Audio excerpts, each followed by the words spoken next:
Yo, what's up, guys? So, in this video, I wanted to take you guys real quickly through the program that I would recommend building that can get you to understand your programming language a lot more.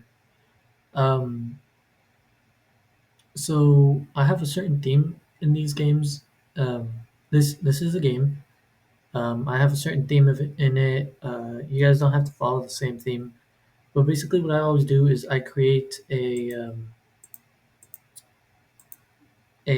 text-based RPG. Now, I would recommend going with the RPG aspect of it, but you guys don't have to make it a fantasy RPG the way that I have done it. But as you can see, we're dealing with a lot of functions when building something like this. Um, so basically, the reason I always do this is because when building this out, it's we have all these stats to keep track of. So we're working with variables, updating them throughout the program. Um, you guys don't need to understand Python to understand how to write this program. Write it in any um, programming language you want. I've also written it in Java. Um, so see right here, we're taking input from the user. So that's one thing that we learn. We learn how to take input from the user. This is a simplified version of all this. Um, right, we take input from the user, and then we have this function right here, which will take in um, a parameter of choice, right? What is the user's decision? So if the user, for example, wants to go to the shop, take a quest, take a rest, check their stats, we're creating a function for each one of these. Um, So that's the thing about Python. I would not recommend. I would say it's fine to use a global variable in Python if you don't understand object-oriented programming in Python yet. But if you do understand it, I would recommend going this way of having these variables that are able to be used throughout the entire class. Uh, like that, we could just change certain variables. For example, I have I have the stats right here. Like this, we don't have to like use these global statements. Um, but again, I don't know how this works in other programming languages, and also in Python. I would recommend putting all this inside of a class and having these be class attributes instead.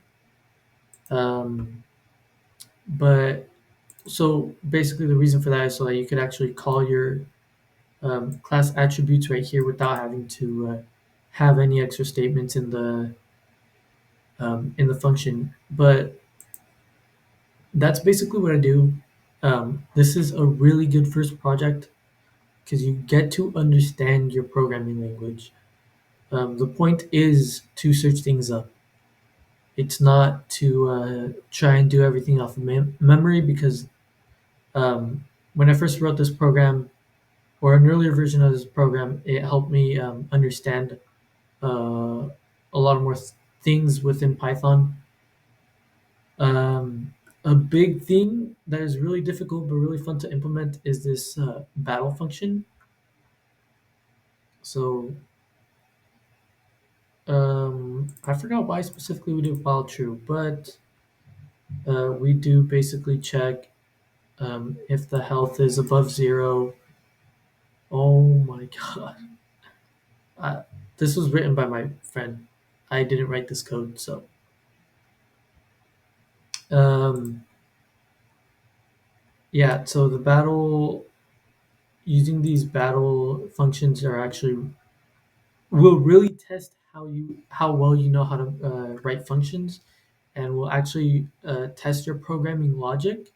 So I would recommend having some sort of battle in there. I like doing this sort of randomized quest thing. Um, and then shop. Okay, so something that I also added in, if you decide to go to the shop in this game, it should take you to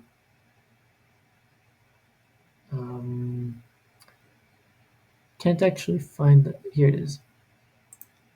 This basically, okay, I overcomplicated things right here. Because I was trying to implement some sort of object-oriented programming. Um, I do it better over here. Yeah, so right here it will actually affect our.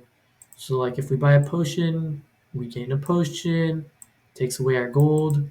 Like that, you're actually dealing with actual like um, dealing with data in a way that dealing with that dynamic data. So it's not just data that you will expect or that you will always expect, but it's data that's always changing within the program. I feel like that is a good way of learning some programming fundamentals. Um, but I think that's about it. That's a big thing. Working with variables, working with affecting your data with this shop um, really helps you understand manipulating variables. Um, that battle, this battle thing, is really nice to test your programming logic. I used a sort of, if you guys know Dungeons and Dragons, I use that sort of um, probability stuff for doing this battle. Like your armor adds to your armor stat, depending on what, like if you buy more armor, it adds to your armor stat, which is from 0 to 20, and then have a random number generator. If the number is above 20, maybe the opponent hits you. Or sorry, no. Yeah, the opponent hits you if if it if they land a number above your armor attribute. Um, the stamina is just kind of overkill. That was for we're just trying to figure out what to add to the game. And you guys could add stamina. I mean, again, this is just sort of an outline. Like you guys could add a lot more to this. Um, this questing will help with like random number generators, and then yeah, and taking user input that too. So that's all sort of the things that you guys will be learning from this.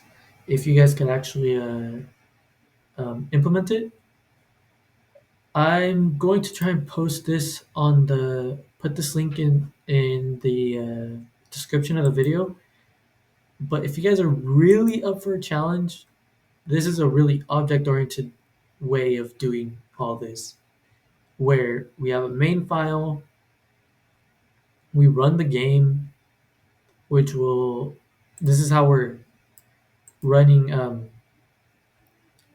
Taking the turn of the other user, which we get from over here.